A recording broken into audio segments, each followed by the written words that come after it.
Through the ages, many stories have been told about Mary, Joseph, and the birth of the Messiah. Stories of shepherds and sheep, kings, angels, and stables. But there is one story that has never been told, one story that has remained hidden in the fabric of time, the story of the swaddling clothes. Mentioned not once, but several times in the scriptural text. What is the significance of these special cloths? And how did they make their way into a stable in Bethlehem? From the author that brought you the Days of Messiah series comes a whole new adventure critics are calling intriguing, thought-provoking, a fresh twist on an age-old story. Reviewers write, I get tired of Bible stories sometimes, but the Swaddling Clothes brings the story to life. Another reviewer writes, heartwarming, truly inspired, a story you will want to read again and again. Rich details and a suspenseful plot will keep you reading while giving you a glimpse of God's wonderful power and His amazing love. A captivating storyteller, says another. Amber kept me engaged.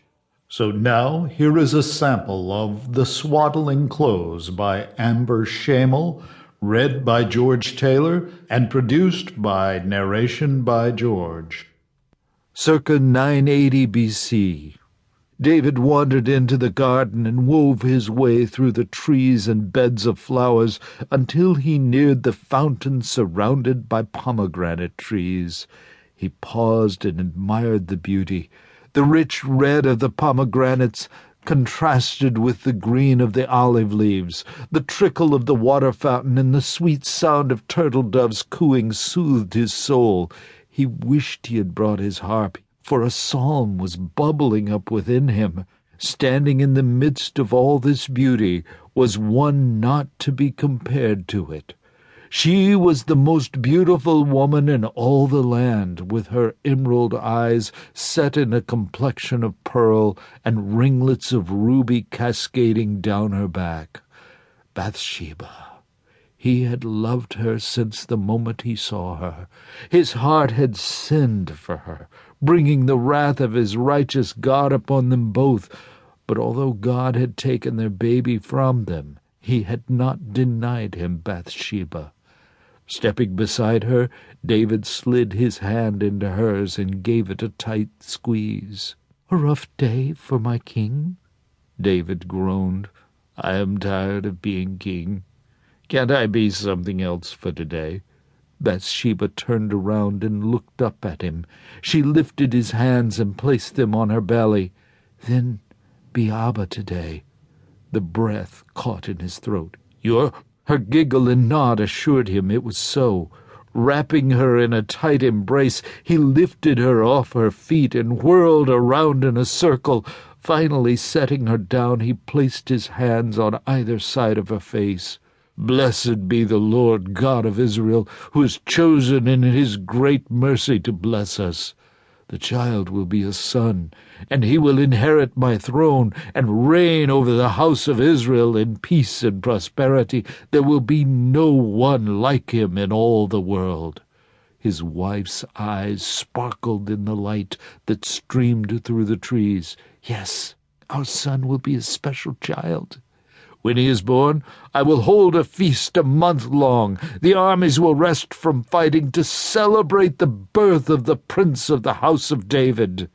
A frown contorted his wife's face. "But if we announce at his birth that he will be your successor, won't it put him in danger?" "You may be right. There must be another way." The king took her hand and led her toward the palace. "Come, we have lots of work to do." "David, what are you talking about?" "My son will not be wrapped in ordinary swaddling cloth. No, this prince is unlike any other child and must be treated as such. We will have cloth weaved for him on the looms of Egypt, Sheba, Assyria, and every nation on earth. At his birth we will wrap him in swaddling clothes so magnificent that no one will be able to deny his royalty. At my death I shall make my decree that the son who possesses that certain cloth will be my heir. It will evade the danger, yet make it clear who I desire my heir to be. Come, we must find Ahithophel and have him gather merchants from every corner of the city." Micah pressed her back against the trunk of the olive tree. Had her ears really heard right? It was obvious and expected that this new young wife of David's would soon be with child, but how could the child of a commoner, a wife acquired through murder and iniquity, possibly be named as the successor to the throne above her own son? Absalom was a beautiful child, beloved of all who knew him, third-born and of royal blood. What disgrace and insolence that David would consider this woman's son over Absalom! No, this could never be. Peeking out from behind the tree, she saw David leading Bathsheba towards the palace. "Something must be done. That woman's son will never reign over Absalom." Her thoughts raced like wild stallions as she darted towards her son's chambers. She didn't know how, but one way or another she would blight this plan to usurp Absalom's throne, starting with the swaddling clothes.